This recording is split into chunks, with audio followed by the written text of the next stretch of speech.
మంది కిరాతకమైనటువంటి భార్యలు, స్త్రీలు బైబిల్లో ఉన్నారు.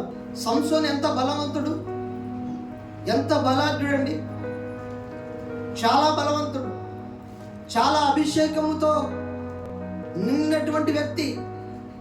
సంసోను దెలీలాని పెళ్లి చేసుకున్న తర్వాత ఈ ఫిలిస్తీన్లు దెలీలా దగ్గరికి వచ్చి, వాడితో తట్టుకోలేకపోతున్నాం, వాడి బలం ఎక్కడుందో మాకు అసలు తెలియట్లేదు, ఒక్కసారి నువ్వు సంసోనుతో మాట్లాడి వాడి బలం ఎందులో ఉందో కనుక్కొని వాడిని గనక నువ్వు బంధించగలిగితే నీకు ఇది చేస్తావని ఆశ చూపించాను. ఈ దెలీలా ఎలాంటిది అనుకుంటున్నారు మీరు? భర్త పరువు మర్యాదలు కాపాడే స్త్రీ కాదు. భర్త ప్రాణానికి తన ప్రాణాన్ని అడ్డేసైనా సరే నా భర్తను కాపాడుకోవాలన్న స్త్రీలు ఉంటారు కొంతమంది. అటువంటి స్త్రీ కాదు ఈమె. భర్తకి ఏదైనా చిన్న కష్టం వస్తే అయ్యో నా భర్తని కుమిలిపోయే స్త్రీ కాదు. జగడగుండి గయ్యాలిది, మోసం చేసేది, ప్రేమనే ముసుగులో, ప్రేమనే మాయలో ఒక మనిషి జీవితంతో చెలగాటమాడుకున్నటువంటి స్త్రీ ఈ యొక్క దెలీలా. తన భర్త సంసోను తన బలము ఎందులో ఉందో ఆ రహస్యము తేలేంత వరకు భర్త యొక్క ప్రాణాలను తోడేసిందండి. చివరికి ఆ దెలీలా పెట్టే టార్చర్కి విసిగిపోయి తట్టుకోలేక చెప్పేశాడు, నా బలం ఎందులో ఉందంటే నా ఎంట్రుకల్లో ఉంది, నా యొక్క ఎంట్రుకల్లో. నేను చిన్నప్పటి నుంచి నా తల్లి గర్భంలో ప్రతిష్ఠించబడిన వాడిని, నేను నాజీరు చేయబడిన వాడిని, నేను దేవునికి ప్రతిష్ఠిత కలిగిన వ్యక్తిని, నా బలము నా ఎంట్రుకల్లో ఉంది. అందుకనే ఇప్పటి వరకు నా తల సౌరం మీదకి మంగళ కత్తి పడలేదు. నా ఎంట్రుకలు కట్ చేస్తే నా బలం పోద్దన్నాడు. మంచిగా తొడ మీద పడుకోబెట్టుకుంది, ఒళ్ళో జోలపాట పాడింది అయ్యగారికి, టకా టకా టకా టకా కత్తలు తీసుకుంది, ఎంట్రుకలు మొత్తం కట్ చేసింది. నిజంగా సంసోను బలము, అభిషేకము దేవుడు తన యొక్క ఎంట్రుకల్లో పెట్టాడు. ఎప్పుడైతే సంసోను ఆ నెత్తి ఎంట్రుకలు మొత్తం కూడా కట్ చేయబడి బోడగుండు అయిపోయిందో, సంసోను సాదాసీదా మనిషి అయిపోయాడు, బలహీనుడైపోయాడు. ఇదిగో సంసోను ఫిలిస్తీన్లు వస్తున్నారంటే లేస్తే బలం లేదు. దేవుడిచ్చిన బలం పోయింది, దేవుడిచ్చిన అభిషేకం పోయింది, దేవుడిచ్చిన సమర్పణ పోయింది, దేవుడిచ్చినటువంటి ఆ యొక్క ప్రతిష్ఠిత పోగొట్టుకున్నాడు. ఎవరి వల్ల జరిగింది? ఒక్క ఆడ మనిషి వల్ల. ఎవరి వల్ల సంసోను బలహీనుడయ్యాడు? ఒక బలవంతుడు బలహీనుడుగా ఎవరి వల్ల మార్చబడ్డాడంటే ఒక జగడగొండి భార్య, ప్రాణం విసిగించే భార్య. సంసోను అతి క్లిష్ట పరిస్థితుల్లోకి వెళ్ళటానికి, సంసోను మరణం చాలా భయంకరం అండి. కళ్ళు పెరిగిపోయబడ్డాయి. దాగోను గుడిలో ఆ గుడి స్తంభాలు కట్టేశారు. అంధుడుగా మిగిలిపోయాడు. ఒక బలవంతుడు ఒక పచ్చి గాడిద దవడ తీసుకొని 1000 మందిని ఒంటి చేతితోని పడగొట్టగలిగినటువంటి ఒక బలాఢ్యుడు, ఒక బలవంతుడు కన్ను లేనివాడిగా, అంధుడిగా, ఏమి చేతగాని వ్యక్తిగా. ఏమండి అంటే స్త్రీలకు అంత పవర్ ఉందని అర్థం. స్త్రీలు మామూలు కాదు. చివరికి సంసోను బలహీనుడైపోయాడు. దీనికి గల కారణం ఏంటంటే తను ప్రేమించి పెళ్లి చేసుకున్నటువంటి భార్య చివరికి తన ప్రాణాలు తీసింది. ఇటువంటి భార్యలు ఉన్నారు సమాజంలో. ఇటువంటి చెడ్డ అలవాట్లు కలిగిన భార్యలు కుటుంబాలలో ఉన్నప్పుడు ఇంకెక్కడ సంతోషము, ఇంకెక్కడ ఆనందము, ఇంకెక్కడ సమాధానము? సంసోను అంత బలవంతుడు బలహీనుడు కావడానికి కారణము ఒక చెడు అలవాటు ఉన్నటువంటి భార్య.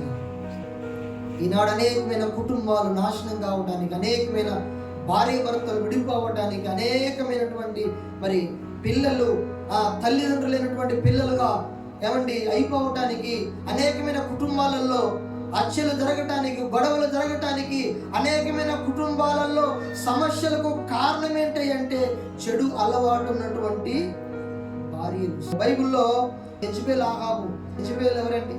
ఒక అన్యురాలు. ఆహాబు ఒక దేవుని నమ్మినటువంటి వ్యక్తి. ఈ దేవుని నమ్మిన వ్యక్తి అన్యురాలను పెళ్లి చేసుకున్నాడు ఆహాబు.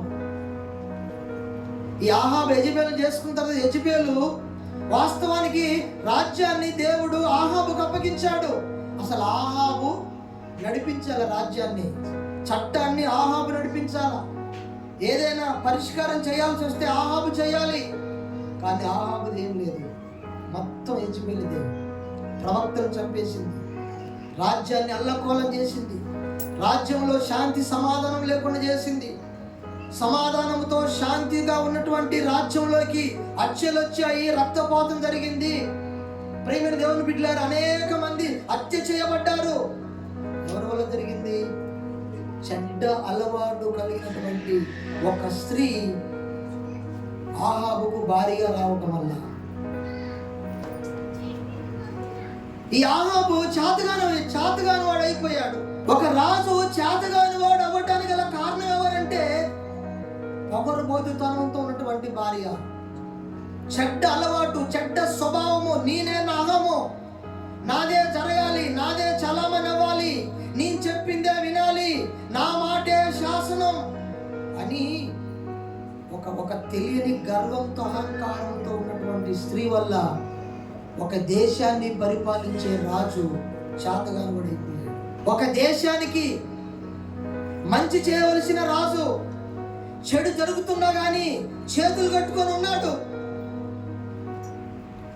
ప్రవక్తల్ని ప్రోత్సహించి ప్రవక్తలకు ఆశ్రయము కల్పించవలసినటువంటి రాజు ప్రవక్తలు చచ్చిపోతా ఉంటే ఏమికి చేతగాని వాడిగా నిమ్మకు నీరెత్తినట్లుగా ఉన్నాడు. గల కారణం ఏంటంటే చెడ్డ అలవాటు కలిగినటువంటి భార్య.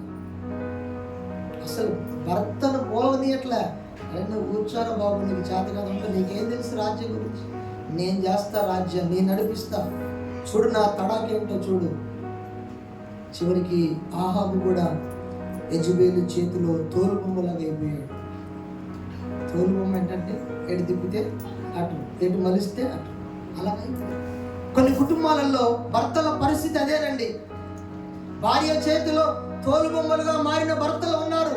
గల కారణం ఏంటంటే చెడ్డ అలవాటు కలిగినటువంటి భార్యలు, జగడగొండి భార్యలు, గయ్యాలి భార్యలు. ఇటువంటి భార్యలు కుటుంబాల్లో ఉన్నప్పుడు కుటుంబం ముక్కలైపోతుంది, కుటుంబం చెదిరిపోతుంది, కుటుంబం సర్వనాశనం అవుతుంది. కొత్త నిబంధనలో ఏ రోజు ఉన్నాడు? మత్తయి సువార్తలో మనం చదువుతాం. ఏ రోజు తన తమ్ముడు ఫిలిప్పు భార్యని అక్రమ సంబంధం పెట్టుకున్నాడు. కొత్త నిబంధన యొక్క ప్రవక్త ఈ యొక్క బాప్తిసం ఇచ్చి యోహాను వెళ్ళి క్లియర్ కట్ గా ఖండించి మాట్లాడాడు. ఏ రోజు రాజు, నీ తమ్ముడు భార్యను ఆక్రమించావు, జాగ్రత్త, నువ్వు చస్తావన్నాడు. తీసుకెళ్లి జైల్లో పెట్టాడు. ఎవరిని? బాప్తిసం ఇచ్చి యోహాను. చంపాలనుకున్నాడు కానీ భయపడ్డాడు. ఎందుకంటే ఈయన ఒక ప్రవక్త, ఈయన వెనకాల చాలా ప్రజాబలం ఉంది. ఈ వ్యక్తిని కనుక నేను చంపితే నా యొక్క రహస్య పాపము బయటకు వస్తుంది. చంపకుండా భయపడ్డాడు, దేవునికి భయపడ్డాడు. కానీ చెడ్డ స్త్రీ ఉంది కదా, ఏ రోజు తమ్ముడు భార్య, ఫిలిప్ భార్య, నా అక్రమ సంబంధాన్ని బయట పెడతావా? నా పాపాన్ని ఏలెత్తి చూపించేంత మనగాడివా నువ్వు? నన్ను నిలదీసి మాట్లాడేంతటువంటి దమ్ము ధైర్యం ఉందా నీకు అని ఈ ఫిలిప్ భార్య కుట్ర చేసి పక్కబట్టింది. వీడిని ఎలాగైనా చంపేయాలి. ఏ రోజు బర్త్డే వచ్చింది, ఆ రోజుల్లో రాజుని ఏ కోరిక అడిగినా ఆ కోరిక నెరవేర్చాల రూల్ ప్రకారం. ఈ ఫిలిప్ భార్య చెడ్డది కాబట్టి తన కూతుర్ని మాటలు చెప్పి, ఇదిగో నాట్యం ఆడుతూ వస్తున్నప్పుడు నువ్వు ఎదురు వెళ్ళి ఒక కోరిక అడుగు, కోరిక నెరవేరుస్తాడు కదా. ఏంటో ఆ కోరిక తెలుసా? చెరసాల్లో ఉన్నటువంటి బాప్తిసం ఇచ్చు యోహాను యొక్క తల తెగ నరికి నా పల్లెంలో పెట్టు. ఎవరైనా చెడ్డ అలవాటు ఉన్నటువంటి భార్య, చెడ్డ అలవాటు ఉన్న భార్యలు ఎక్కడైతే ఉంటారో దేవుని ద్వారా ఆ కుటుంబం సర్వనాశనమే. ఒక గొప్ప ప్రవక్త జైల్లో తల తెగ నరకబడి హతమార్చబడటానికి గల కారణం ఏంటంటే కేవలము ఒక స్త్రీ వల్ల, ఒక చెడ్డ అలవాటు ఉన్నటువంటి స్త్రీ వల్ల. కాబట్టి చెడ్డవారిగా మనం ఉండకూడదు. కుటుంబంలో స్త్రీలు చెడ్డ భార్యలు ఉండకూడదు, పురుషులు చెడ్డ భర్తలు ఉండకూడదు. ఎందుకంటే ఆ స్వభావము కుటుంబంలో కలవరాలు లేపుతుంది, కుటుంబంలో సమస్యలు తీసుకొస్తుంది.